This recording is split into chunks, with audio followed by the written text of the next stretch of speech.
News 16 Kerala. താൽക്കാലിക വെട്ടിക്കുറവ് മാത്രം കേരളത്തിലേക്കുള്ള വിമാന സർവീസുകൾ തിരിച്ചു കൊണ്ടുവരുമെന്ന് എയർ ഇന്ത്യ.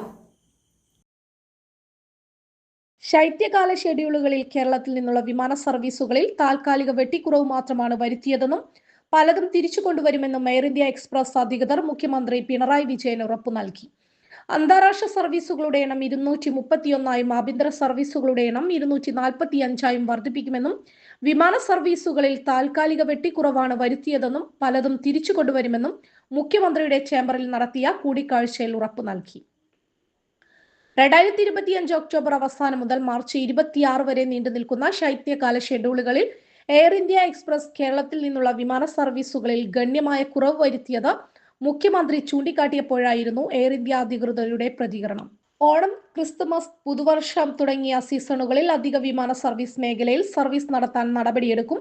തിരുവനന്തപുരത്തിനും ഡൽഹിക്കും ഇടയിൽ ബിസിനസ് ക്ലാസ്സുകളുള്ള വിമാനം പരിഗണിക്കും. തിരുവനന്തപുരം, ദുബായ് പോലുള്ള സെക്ടറുകളിൽ കുറവ് വരുത്തിയ വിമാനങ്ങൾ ഈ സീസണിൽ തന്നെ മടക്കിക്കൊണ്ടുവരുമെന്നും അധികൃതർ വ്യക്തമാക്കി. തിരുവനന്തപുരം, കണ്ണൂർ എയർപോർട്ടുകളുമായി ബന്ധപ്പെട്ട പ്രശ്നങ്ങൾ എയർപോർട്ട് അധികാരികളുമായി ചർച്ച ചെയ്ത് പരിഹരിക്കുന്നതിന് അഡീഷണൽ ചീഫ് സെക്രട്ടറി KR ജ്യോതിലാലിനെ ചുമതലപ്പെടുത്തി. News 16 news desk. പക്ഷമില്ല, വിവേചനമില്ല. നേരിനൊപ്പം, നാടിനൊപ്പം, നാട്ടുകാർക്കൊപ്പം. News 16 Kerala channel.